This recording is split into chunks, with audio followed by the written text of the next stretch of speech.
Hey, we're live, right? Fantastic. Okay, now I'll have to try and invite a few people to the stream. So I'm just gonna copy these and sorry, I'm not technology savvy at all.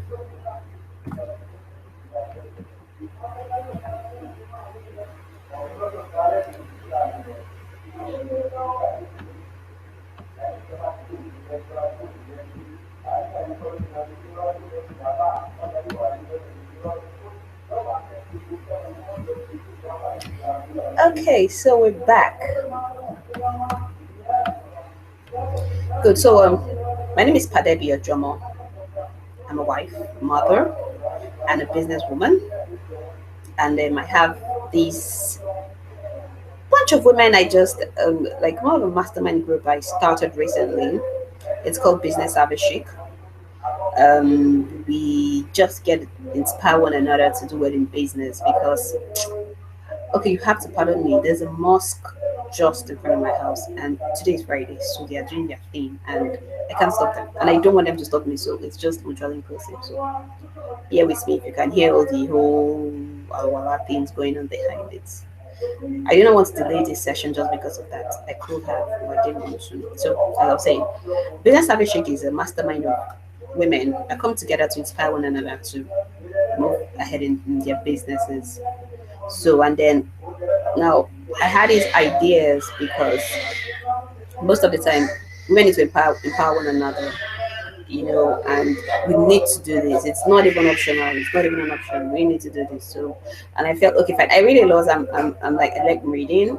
I read books. I have a library full of over 200 books, majority of which I haven't read. Pardon me, but I buy books. I invest in books a lot. So, but now recently there are these two books I've read, and I read they really added value to me. They really changed my life.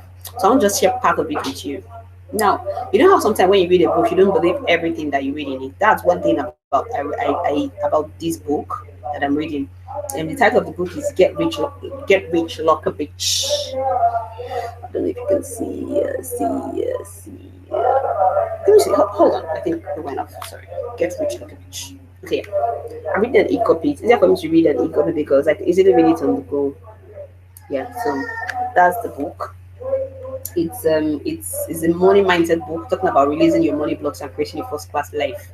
And it's written by some lady called Dennis Duffy Farmers. Good. Now, what's the book about? Dennis is a money mindset coach. Now, what money mindset coaches do is they help you remove the money blocks you have. If, for example, you believe that okay, maybe you're not meant to make money or you can make more than this amount of money, they remove the money blocks. They use some scientific techniques and a couple of other techniques, and sometimes they do yoga. Sometimes they do something called manifestation. And a whole lot of other techniques. I'm not into money mindset, so I can't really go detail about it. But I've had tutoring by related with. I actually had a call from with one of them yesterday, and then we had lots of conversation about it. So I'm not really know, but what I know about this is she's a money mindset coach, and you could go to her website. Her website is sorry, hold on a second, let me check. Lock Beach, luckybitch.com. That's luckybitch.com. Fine. She actually is a fantastic person. I like the content she gives, really, really good. And she has this no BS approach to it, which I think is really nice. But I said there are some things in the book I agree with, and some things that I do not, especially because of our own culture, Nigerian point of view. So it's a bit however, nonetheless, the whole idea of the book is that you whatever it is you set your mind to do, you can actually do it. Nothing is beyond you. You can do it. She talked about some women that they tell deep down they believe they can't be rich because they are afraid that if they are rich, their family or friend won't like them anymore. Are there really people like that out there? Like seriously, if I'm rich, my family will like who cares? Like seriously, is it possible? Okay, so although she said she actually claimed that she actually have had conversation with this kind of people, so that is their own money block. That is actually what prevents them from making money because they feel okay if I have so amount of money, I'll lose trust from my family and friend. Well, I'm not in that category, and I'm sure you are not too. Even if I have all the money in the world, I'll still have very faithful family and friends. That's just the way it is. Now, okay, now she also said that she asked some women, some her clients in the seminar, why they don't make as much money as they want. And then she heard things like, I'm not good with money. Some says, oh, I've reached the limits of my potential. Some other ones will say, I'm greedy. I'm doing great, and I don't want to be greedy by trying to get more. Look at that. Hmm? Look at that. How this will people say, like, seriously. Hmm. Anyway, her own mind, what she believes is that it doesn't matter why you believe you don't earn enough, because whatever it is you have in your head is not true, and that she can change it. She can change your mindset about money. And why I like her is that she actually told her story of how she used to be very broke. That she was very broke, that she knew she actually repelled money, but after a while she won a lottery, and then the lottery, I think, gave her over like $100,000, and then gave her an all expense paid trip to travel around the world. And that's actually how people started calling her Lucky Beach, and that's how the Lucky Beach empire actually started. Like play like blue, imagine. But then she believes, she says she stays in a 2 million naira mansion. Sorry, that's not 2 million, sorry, $2 million mansion, and she still has not changed. Now, which means money doesn't change you if she's still pretty much her amazing self and her basic self. She hasn't changed anything. So if whether you have if the 2 million naira $2 million penthouse like she does, or you stay in a condo or in a face me face you as we have here in our own local terrain, it doesn't change anything. When you have money, your mindset, if your mindset tells you, okay, when I have money, I'm going to change and blah blah, but it's just your mindset. You need to disabuse that. Now let me just take you down to one other chapter that I really like. She also said that she spent the 3 years analyzing exactly what works and what doesn't work in order to manifest your ideal life. Now they talk a lot about manifestation. Recently, I've had even some Nigerians talking about manifestation too. Somebody like Lanre Olushola, he's one of the top coaches in Nigeria, and I respect him a lot, a whole lot. I mean, I'm sure I talk about him in most of the books I write and most of my scoops. I usually refer to him. You know, if we're talking about the top 3 to 5 coaches in Nigeria, I'm sure he's in top three. Good. He also does manifestation and affirmations. They do it, and a lot of people have said it works for them. Now, personally, I haven't tried it, so I cannot really say it works or it doesn't work. But as okay, I'm actually doing it. There's something else that they do and they talk about. It's called EFT, emotional fitness tapping. Now, when you think about when it says emotional fitness, it's in your mind. How to make sure your mind is fit. So what the EFT is that there are some neurons, some points on your body, like on your forehead, under your nose, your chin, under your eyes, the side of your arm, and then the side of your hand here, just a little bit in between. Yeah, your where your brow lies is very warm, and in between your armhole and your back, just somewhere here. If you can see it. Oh, good. Now there's some neurons there, and when you are feeling negative, when you're feeling bad, you tap it and make affirmations, and then all of those things just goes away, and that you're attracting the universe to bring good things to you. Now, from my own scientific layman point of view, it doesn't sound rational at all, right? However, there are scientists, researchers to this that's proving that it is true. But apart from scientific research, I'm going to try my own research. I'm going to try and tap. Pretty much, I mean, I've seen lots of reviews, and some people say, okay, they manifested and they tapped for 2 to 3 days, and then even people that don't have jobs, they had jobs, and then people that were really dead broke, money came in the mail, all those kind of things. But as I said, for me, I don't preach what I don't believe in. EFT is possible it works, and it's possible that it doesn't work. But I said I'm going to try it, so that's why for another day. I've started the challenge. I started yesterday, and today was day 2. So it's 30 days. So I'm going to see when it gets to like day 10. I'll see how far this has gone. Now, okay, so get Locker Beach. Let's go. Let's proceed. Now, good. So the universe, another thing they also talk about is, okay. She said when she also heard about affirmations and manifestations, she felt it was a fraud. That she just didn't even believe it at all. So she was like, what do you mean that if I say this, the universe is going to do things in my favor? Does the universe even is the universe a person? Does the universe even know who I am? But something just said she should just try it out, and she did that. She said she spent the next year applying everything about the law of attraction, and she applied it directly to her money mindset, and it works. So please write out law of attraction, and if you want to Google this later to see if it works or not.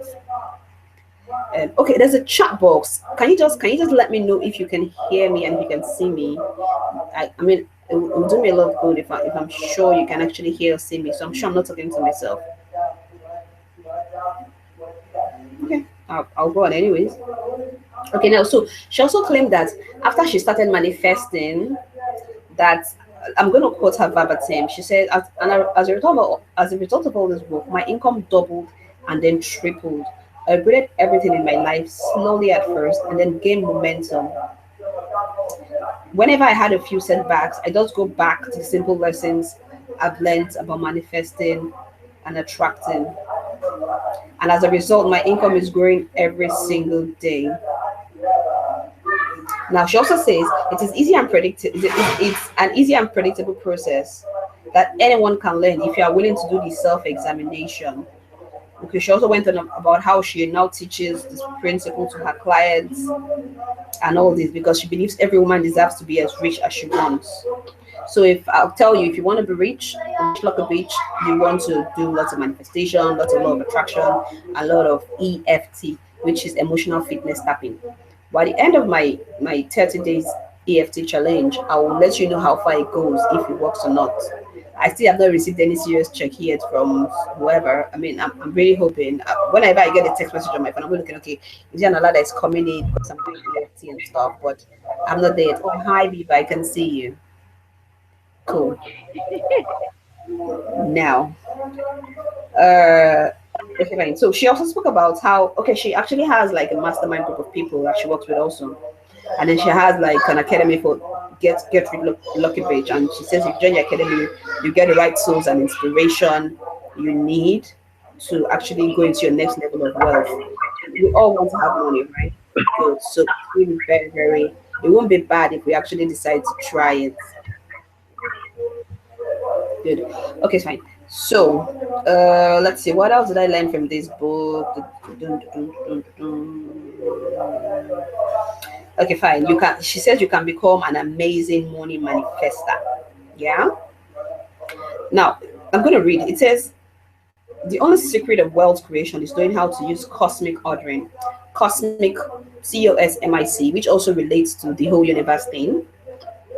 Now, she says she's going to teach you how to become an amazing money manifester, so that you're able to create money at will when you want to, and also enjoy the process.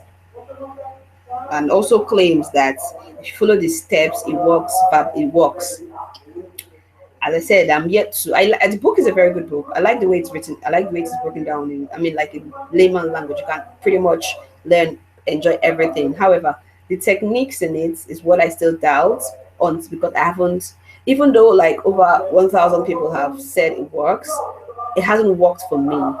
So I haven't. I will not. I would not believe it until I'm sure it works.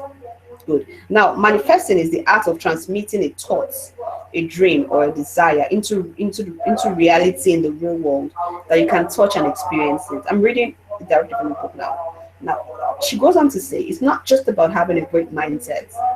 You can work on having a millionaire mindset, but it does not actually translate into dollars or money in your bank account. Learning how to manifest money follows the same predictable process. So what she's trying to say is not just about manifesting. Apart from manifesting, there are other things you need to do to actually have the money in your bank account. And I think it makes sense because pretty much I've seen a lot of people say things like, okay, fine, maybe you're having, I think in churches they do that. Maybe, okay, you're having, okay, you're broke, and then you say, don't say I'm broke, say I'm rich. You're manifesting the money, but really, no matter how much you manifest, you don't have that money, you don't have it. And of course, she's not even talking about it from a religious point of view. Of course, I mean, like seriously, I don't believe in that kind of manifesting like that. She's talking about it from the fact that the universe will work at your favor if you actually manifest it. As I said, I don't know, I'm not sure. I don't know about you guys. Now, She said when she started in the beginning, she was doing it wrong. So because of that, she was still broke. So she now dug further and further and further on how it works. And she also said she wanted to be rich, to have fancy clothes and shop in fancy shops and eat in fancy restaurants and go on vacation anytime she wanted. So, well, good. Now, there are also some other techniques for manifesting and law of attraction, like apart from EFT, there's also access consciousness, and I think there's also something called the subliminal seeding. I don't know what those are. I can't lie to you. Well, I know what EFT is because I've done some research on it. However, I still do some researches on this one because if it works and if they say I can manifest $1 million in my bank account, like seriously, who know like better thing? I'll be manifesting, man. You know. But now she says at the long run that here's the answer. Try it. It all works. Throw everything at it. Throw your best at it. It's your life. You have nothing to lose. It works. Just do it and it works. She's sure it works. And then, really, with all due respect, lots of people on her timeline, so lots of people on her blog has said things like that it actually works. So that's that. So here right now, I'm a manifester. You're seeing me like this. I'm going to start. If I've been manifesting, but I've not seen the fruitfulness yet. So I haven't finished reading the book. I haven't finished because there's another book I'm reading, which is also really nice. And I think, well, maybe because I really do not believe what this is 100%. So I'm like, okay, let me just read it for the fact of reading sake. I'm reading another book, that of Robert Kiyosaki. Read that for that. So that one is more everyday and more practical for business people like me and you. This manifestation, no manifestation, it may work, it may not work, but I'm trying it. I'm trying it. I mean, it wouldn't cost anything if I try it. So so I'm gonna try it now. Manifestation it's not just about manifesting. There are other things involved.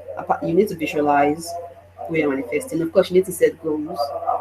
Then there's tapping, the EFT, tapping, tapping, tapping, tapping. I'm gonna do a tapping practice for you guys to see so you know what it looks like.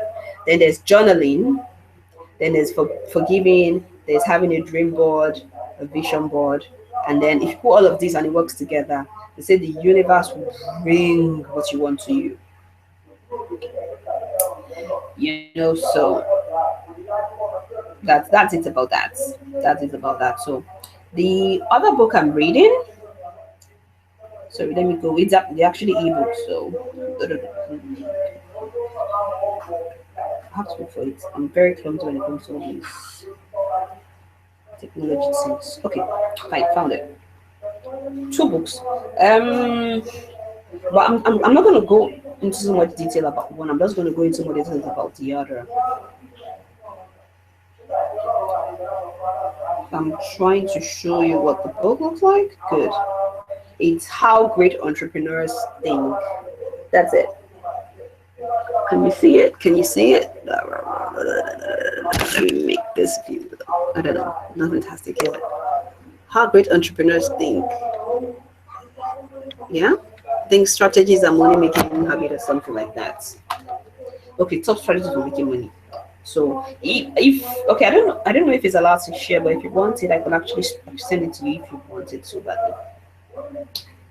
Okay, fine. So I'm just going to give the how great entrepreneurs think, top strategies for making money. Sorry, I thought first, so pardon me a bit.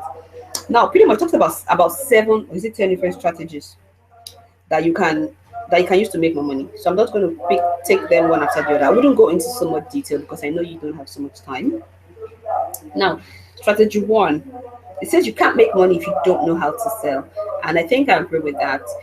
Steve Harris spoke about that in one of his podcasts I listened to. I think the title of the podcast was "Help I Suck at Selling."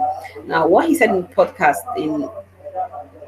if I'm going to encapsulate everything, that at every point in your life, you'll be called to make a speech or sale. If a man wants to marry a woman, for example, we definitely ask her out. That is pitching a sale. If you want to buy something on the market, you negotiate. That's also being a sale.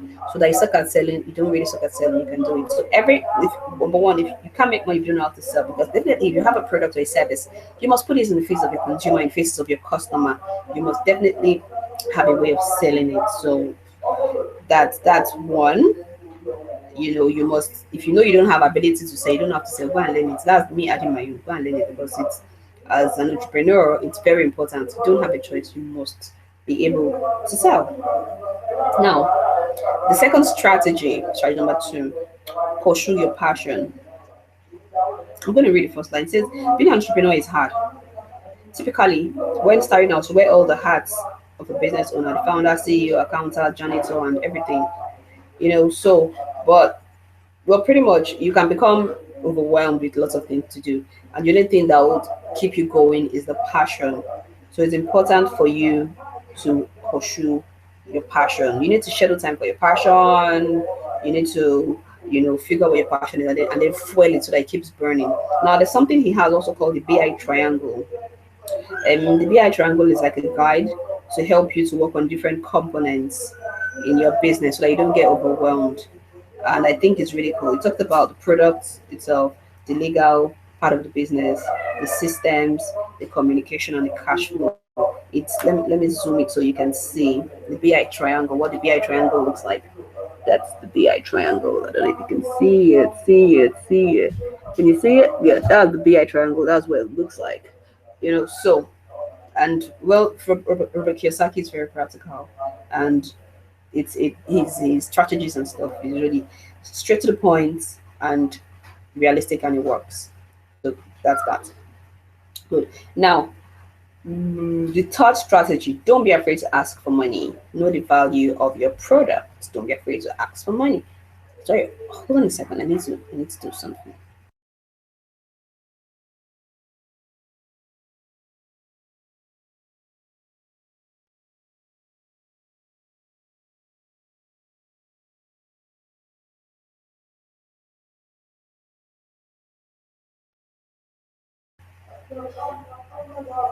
Okay, I'm back.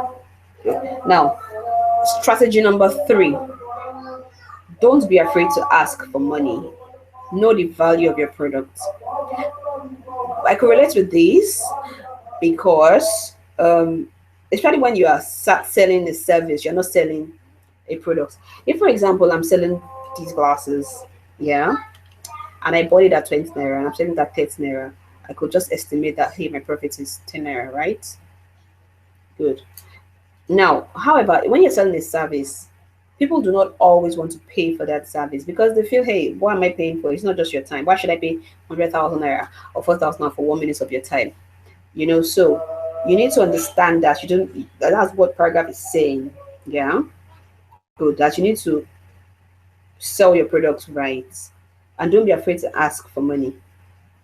Oh, okay. That makes me remember something I read in Denise's blog yesterday. That's the lady that wrote the Rich Locker page, lady that wrote the book.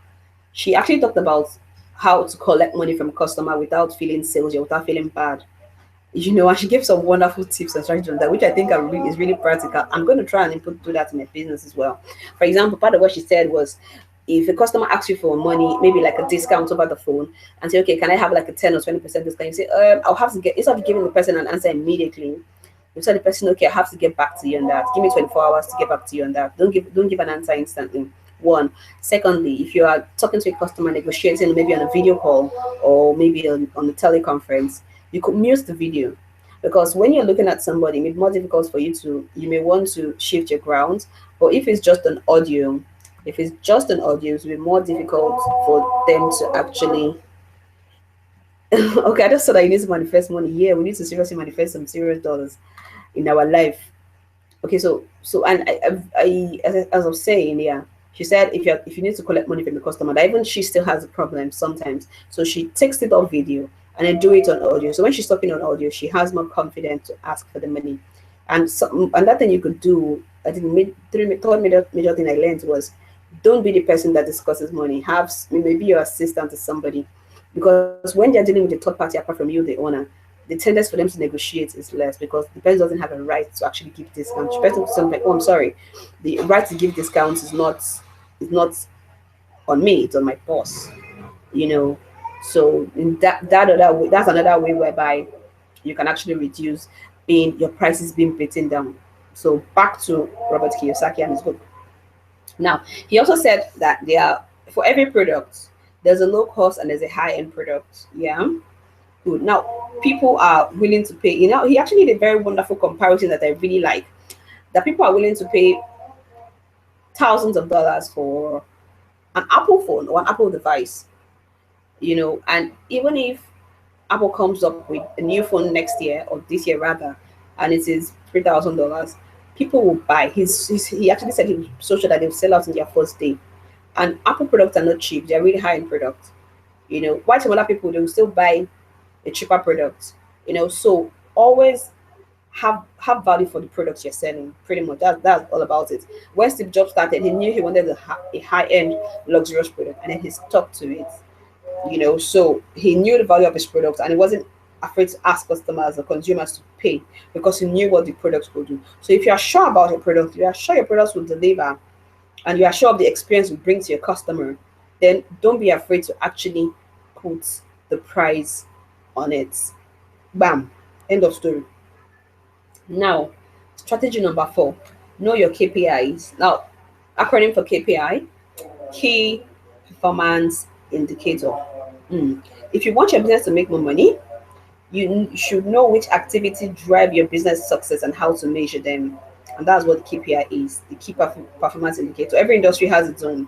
So you need to know, okay, in this industry, what is the best, what's going on, what sells, and what platform should I sell? Should I do cold calling? Should I sell on social media, or should I do email marketing? All of these you need to know how, and then how to also to measure it. Always measure the success of what you're doing, so that you can actually know where to push your money more. Good. So that's the fourth one. The fifth one, which I love, it says fail fast and fail often. Don't be afraid of failure. Yeah. And then he also talked about how most entrepreneurs are prone to risk. If not, they'll still be stuck in their 9 to 5 jobs and stuff and stuff and stuff. Yeah, then in order to make money, you need to take chances that may actually frighten you, and you also need to be willing to lose money. Seriously, I could relate with that because I mean, I've started I've started over 6 businesses, and not all of them are thriving right now. Some of them are dead and buried.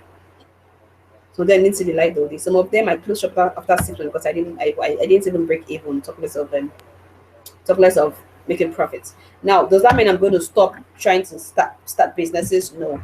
Does that mean I'm going to take one get a 9 to 5 job? Never. It's never going to happen. It's never going to happen in my dreams. So pretty much the whole idea is that as an entrepreneur, you need to be ready to fail. You need to know that you will fail often. But when you fail forward.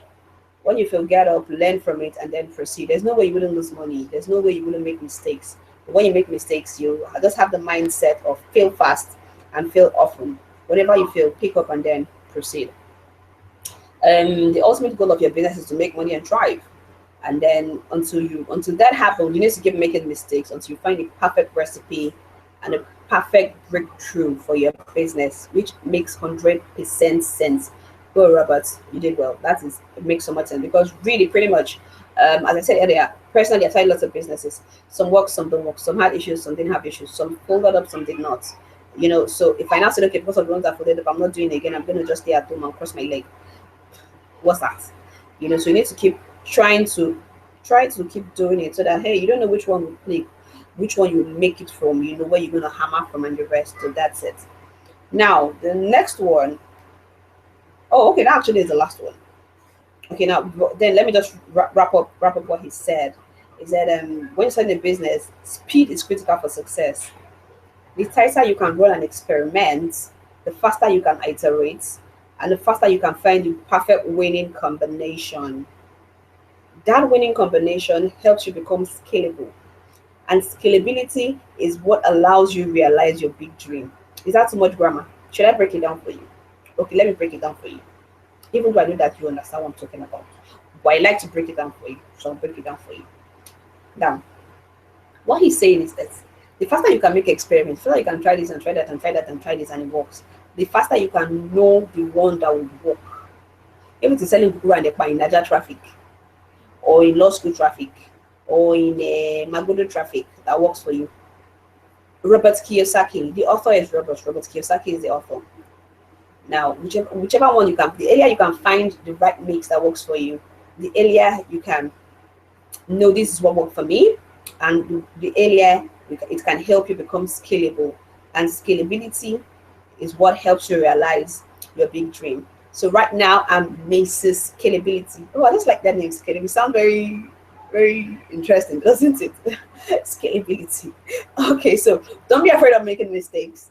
Fail fast, fail often, and learn quicker. You have to try to make mistakes, learn and try again. If you try, make a mistake and give up, you'll never be successful. The bottom line, being an entrepreneur is hard, but the reward that comes from being successful is true freedom. If freedom is what you want, if it is freedom to do what you want, when you want, with whom you want it, while making money for yourself. And I think that just sums up everything my own personal mantra is about. Because from day one, I've always wanted to actually do what I want, when I want it, how I want it, and with who I want it. So he literally took this out of my he took it out of my mouth, out of my mind. Because for me that's what being an entrepreneur is about, freedom. I want to wake up at 10 a.m. if I want to. I want to go on a vacation 4 times a year if I want to. I want to just do what I want when I want, and not just asking anybody, having to answer to anybody why, where, why you just coming to the office, what did you do yesterday, what have you done since morning.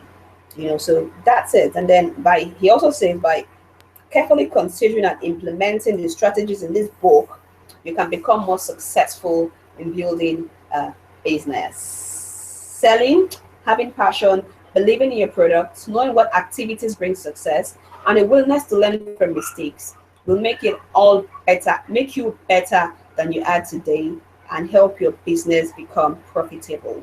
Mm. So that's the yeah, Mrs. Scalability, that one, yeah. So that's the thrust of the book, and as I said, it's a very, very, very, very, very good read, very good read. I think it's worth my while. So I think that's it for today. Okay, there's another book I also have from him. And the thing about this his books is I actually didn't pay for them. I opted into his website, and I got them for free. So it's not like I paid for it. So if you want the book, you actually go to I think richdad.com. You opt in, and then they send you the book. Now I will encourage you to do that, because I've been on their mailing list for a little over 5 years, ever since I read his first book, Rich Dad Poor Dad. And then I'm also on the mailing list of Brian Tracy and Oprah Winfrey and Charlene Johnson and Braden Bouchard, and people I know add value to me. Now I have lots of their ebooks. Some I've read, some I haven't read. Lots of they always give out freebies. That's the good thing about these guys, and they add value to your business. So it's not until you think, okay, I have to buy the book. There are some books that I bought. There are some books I buy off Amazon. I buy some audiobooks, some hard copy books. I have like 5 books I really need to read this year. Um, do I have them offhand? No, I read. I could. I think one is the first one is Five Love Languages. I don't know who wrote the book, but I've heard so many wonderful things about it. And then part of what I learned about, heard about the book from the review is that everybody has their own right recipe of the way to show love. From Okay, fine, Gary Chapman. Do you have the book? Like, is it really worth it? I don't know. I haven't read it. So everybody has their own. If, for example, some people they appreciate or receive love more by touching, some by, I don't know what, maybe buy them a gift. Some are more physical. Some, I mean, I don't know. I haven't read about it, but I've heard lots of reviews. Before I buy a book, or I read a book, I always go and check the review to make sure it's worth my while, because I like to be sure of what I'm spending my money on. And then it has to be sure it's worth my while, because if it's crap, I won't read it. You know, good. Okay, yeah, okay. To understand people, pretty much fine. Thanks, Biba. Now, then another book I want to read is Do I have it off my hand? Oh, I'm thinking. Okay, I can't remember that. Yeah, 5. Maybe on the next episode. I actually written down somewhere. It's on my office table. I have it on a post-it. Guys, I need to try and remember these books now. Oh, old age is worrying me. Pardon me, but it's so I try to do it. I try to challenge myself to read 5 books every year. When I mean 5 books, I mean 5 hard copy books, not all these small 2 7 books. That is not. There are some books I mean are books like like 48 Law of Power, like the Art of Seduction. You know those books that like they're like this, and then you study it. You don't just read it. you know. Oh, okay. Oh, nice, nice, nice. Right before you get married, I see how the hard copy fine. Do you know of any store, Biba, where we can actually get it here? Because I don't know. I usually buy most of my books on Amazon, but I don't know. I don't know of stores in Nigeria where you can actually buy books online and they ship it to you or something. I know there's Delina. Sorry, there's this opposite Delina on the power. There's this bookstore. I can't remember the name. Yeah, Latana Books, fantastic. I don't know. Are they online? Do they have an online store where you can buy online? Because I'll try and swing by there sometime during the week and pick it up. Okay, okay. I'll just try and go to their website and see if I can order the book. So as I said, I'm an avid reader, and most of the value I've gotten in my life and in my business was because I read. I mean, I read anything and everything, and well, I think I got that from my dad because when we were younger, my father would wake you up at 5 a.m. and tell you read. Even if it's a newspaper, read. Read anything. You can never get it wrong by reading. Then I was always like, this man, why are you always stressing us out? When our friends are sleeping and playing and watching TV, asking us to read. But it gave me a very good reading culture. And I'm also trying to pass him on to my children. They know when they're taking like on the journey, no, pick a book and read. That is your pastime, read. Because reading it does you a whole lot of good. I'm not going to talk so much about it because if you're a reader, you're a reader. If you're not a reader, you're not a reader. I don't think you can learn how to read when you're old. It's something you learn when you're young, maybe when you're a teenager and stuff. If you can read, you're a reader. If you're not a reader, forget it. But you can learn if you want to. So that's about it, guys. I hope you had a good session with me on this book review. This is our first episode. Hopefully, we'll do this again and again and again and again. So if there's any book you think you're reading and you want to share, feel free. It doesn't always have to be me hosting the book reading. It could be either of you. So we just stream live with every other woman in the group, and then we get to benefit from it. So it was a pleasure having you here. So do not forget the tips you learned from the book, and don't forget I'm still Mrs. Scalability, and I'm still doing some research on the manifestation and the emotional fitness tapping. You could actually go to YouTube. There are lots of videos on YouTube about EFT, and you could try it. It may work for you. But please, when you get the alert, please, I can say my account number so you transfer some of the money to me. Just kidding. But really, I mean, what works? I think it's actually a whole lot about what you believe in. So, but thank you very much. It was a pleasure. Thank you, Biba, for being here. I appreciate your consistency. Mm. So guys, it was a pleasure. I have to go now. I have a gazillion other things to do, and then I'll see you guys later. Bye for now. Bye bye. Bye bye bye.